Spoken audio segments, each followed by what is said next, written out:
what's up? My name's Dacoolmike and welcome back with Buried Part 2. So, in the last episode, we wake up in the middle of the woods and then find our crew or one of our crew. Find out our crew is missing and one of them is dead, which is Tony. And it turns out an explosion or something weird and bad happened. But we're gonna find out. So we're gonna hit continue and see what happens. Oh, it's the logs, okay. As I walk through the stacks of logs from the last week or so of work, everything feels frozen. This high-pitched sound in my ears, it's terrible. It keeps happening every few seconds and sounds like it's coming from far away. I can't help but wonder, is it my ears or is it something else? The silence out here is creepy and there's a smell like the atmosphere after a bad summer storm. I might as well admit it. I'm a little scared.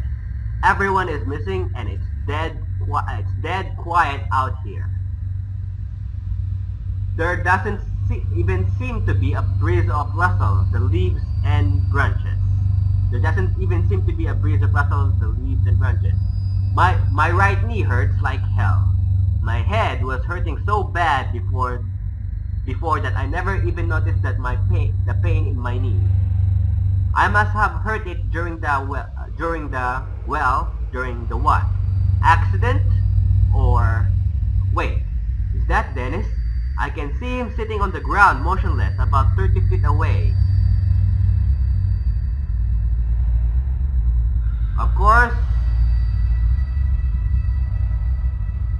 we're not sure if it's Dennis. He's sitting in the middle of the woods. Yell out is not probably a good idea. It could be a killer, or it could be someone else that could kill us. I'm gonna try to walk up and see who it is first. So I walk up. He's just sitting there, not moving. I walk up slowly next to him. Dennis, hey man, can you hear me? I tap him on the shoulder. He looks at me from the ground, clearly coming out of a daze. Yeah, Roger, I hear you, he says. Dennis is built like a wrestler and has a top personality to match. But in the moment he looks disoriented, even a little anxious.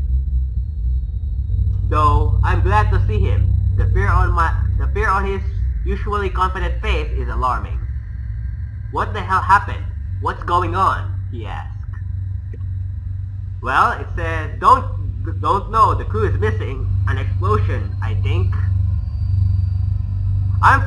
He probably knows that something bad happened. But he doesn't know that the rest of the crew is missing. So it's better if we let him know about it. Don't know, the crew is missing. Missing? Dennis says. Where do you think they went? I'm not sure, I say. But it's me. It has me pretty freaked out. Something's not right here. Still sitting on the ground, he looks around the woods, as if he just now understanding the severity of the situation. The equipment was overturned. The dozers too, I say, wiping my forehead. You okay? I ask him. Yeah, just shaken up. Me too. This might be the most intimate conversation Dennis and I ever had. While he and I had always been good terms, we never been particularly close. I've always respected him though. Sure, he's come to work a few times looking like he'd been in a bar fight the night before, but I've also seen him do that enthusiastic impression of a dinosaur as he played with Tony's kids while they waited for their dad to finish up his shift. It's then that it hits me. Dennis and Tony were good friends. I'm not sure I want to rattle him with news of Tony's death right now, not before we know what's going on. But he has the right to know. Obviously, he needs to know that Tony is dead. He's not gonna be happy if I not tell him that one of our co-workers or employees is dead. He deserves to know. It's gonna make me look suspicious if I don't tell him. So Tony is dead or don't mention Tony. Tony is dead. You were upfront with Dennis about Tony. Dennis' eyes fixate on me, startled. He crashed under the dozer, I say. Dennis pauses for a moment, like he is trying to understand what I said. His eyes narrow and his bottom lip quivers. Shit, he says. And I can tell that he is fighting back tears. He and Tony had been tight, almost like brothers. Hey, he adds quickly as if trying to escape the reality of Tony's death. Did you see that light? No, I say. What did you see? I don't even know, Roger, he says. It was like this flare of white light. It came right up out of the ground. Like an explosion. So there was an explosion, I say. Maybe it was some equipment, or this was no equipment. Dennis interrupts. Agitated. Dennis interrupts, agitated.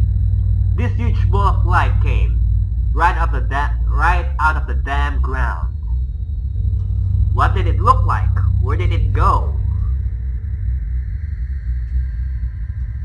So we all know it's a ball of light, so it's technically a ball of light. We don't need to know what it looks like. It's a ball of light. Where did it go is more important, probably. We're gonna go where did it go? It just shot up into the sky until it was out of sight, when, I'm not sure, he answers. But I had finished about 10 trees for the day and was about the top one. That's when it happened. You were almost done with 10 trees, I asked? Yeah, he said, looking at the ground. You know, I wouldn't want to take the lunch break until I was done. And that's when the light blew up. Why? You don't believe me? I believe you. I think you're exaggerating. There's no point of fighting over him. Clearly, this is a very serious situation. Someone just got killed. The rest of our crew is missing. There's no point of fighting or trying to make him look stupid. So I'm gonna say I believe you. You believe Dennis' story. He saw what he saw, I think to myself. He has no reason to lie about this. My God, are you okay? Yeah, I'm fine, he says. But if I'm being honest, it scared me pretty bad. And if it's all the same to you, I like to get the hell out of here. You both stand up and start heading towards the road. It isn't until we start moving that I see Dennis is wounded. His right side is coated in blood, the red seeping through his blue work shirt. There are splatters of it here and there, but also a very large red splotch that makes me worry. Are you in a lot of pain? How'd you get that injury? We all know that he's a lot of pain because he's bleeding. Obviously, he could be a lot of pain, and that's not gonna help. I wanna know how he get the injury. What caused it? Was it the explosion? The ball of light? So how'd you get that injury? I'm not sure, Dennis replies. I must have gotten thrown or hurt somehow from that light. Okay? It's then that I noticed that the strange ringing noise is still filling the air. Hey, I say, stopping. Do you hear that high-pitched ringing noise every once in a while? Dennis looks scared when I ask him this question, and he just nods. I thought it was just me, he says. He looks out of sorts and uncertain. I never seen him like this before. It's obvious that he's looking for something. He's looking for some reassurance. Even though I'm his boss, there's something very unnerving about this. We'll be okay. It's probably nothing. It's freaking me out. There's no point of scaring him. What's the point of it's freaking me out? We all know that he probably knows that we're both scared. And this, something weird is definitely going on, and we don't know about it. We'll be okay, and it's probably nothing. I'm gonna make him have confidence a little bit, because I'm his boss. My job is to make sure I encourage him to understand and get over the situation quick. Because I need his confidence so that he could be a man. There's no point of scaring him. Let's be realistic, I tell myself. I might as well try to be empathetic. Out here in the middle of these woods, the ringing could be anything. Maybe a car alarm from through the woods or something. Still, even my passive comment seems to have reassured Dennis. He looks a bit calmer, more relaxed. We both start moving forward. Don't say another word. Did you try to call Frank? Dennis asked. I know, he had his cell on him today. Not yet, luckily. I still have some battery left. I pull out my cell and call Frank. Happy I didn't make the call to Dennis earlier, so we make a good choice on that one. It rings but he doesn't pick up. But then I hear his phone go off behind a stack of logs. Dennis and I give each other a look. As the phone goes to a voicemail, I hang up and we walk behind the logs to find Frank's phone on the ground, abandoned. We look around for Frank but find nothing, not a single trace. It's then that I notice something really odd, a 10-foot wide hole in the ground right near where the phone was. But there's no stray piles of removed dirt or rocks. It's clean, smoothly dug, cutting into the earth. Wide but only a few feet deep. It looks unnatural, like the ground was just deleted, no shovels or diggers used. Dennis walks over to it. This looks like the same kind of hole where I saw that light came from the ground. He mutters to himself. I say nothing. My mind is spinning, but I don't know what to think. We need to get out of here, Dennis mutters. At that moment, the ringing noise carries through the forest again, sending a shiver down my spine. Dennis is right. There's something strange going on, and we might not be safe here. But that ringing sound could be a clue to where the rest of the crew went. No, let's check out that sound. Agreed, let's get away from here.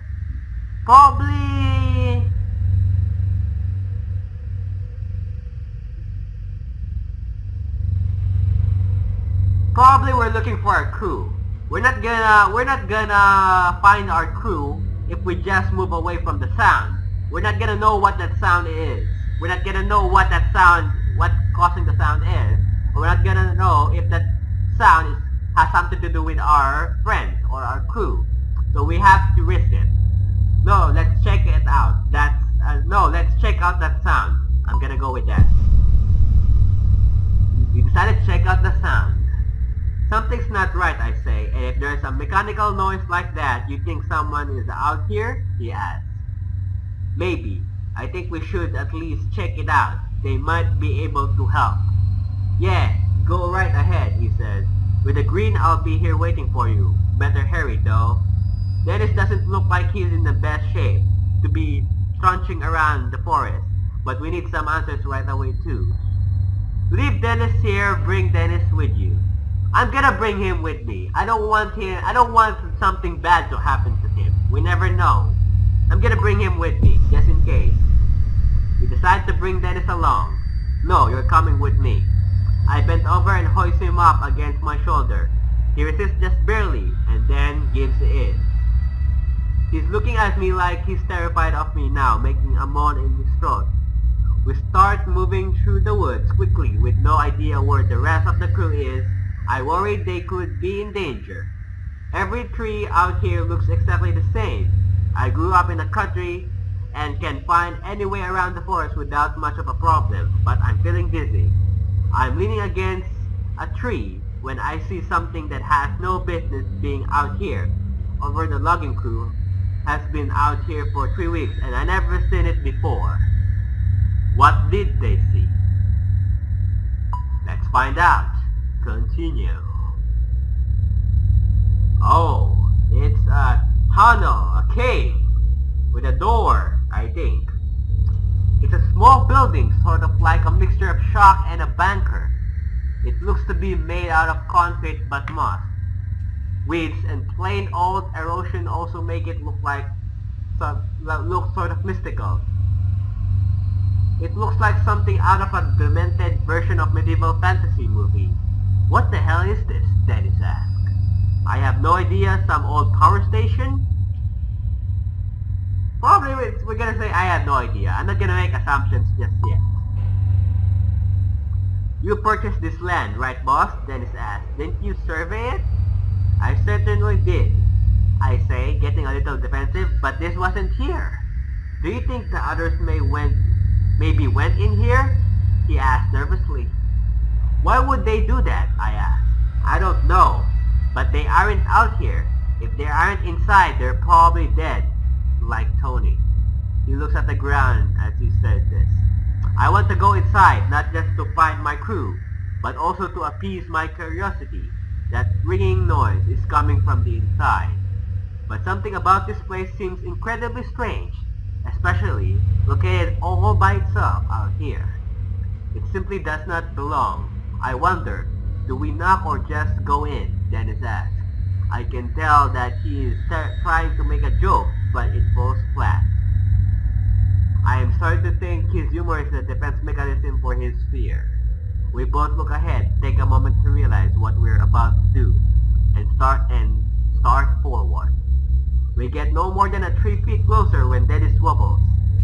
You okay? Reach out and steady him.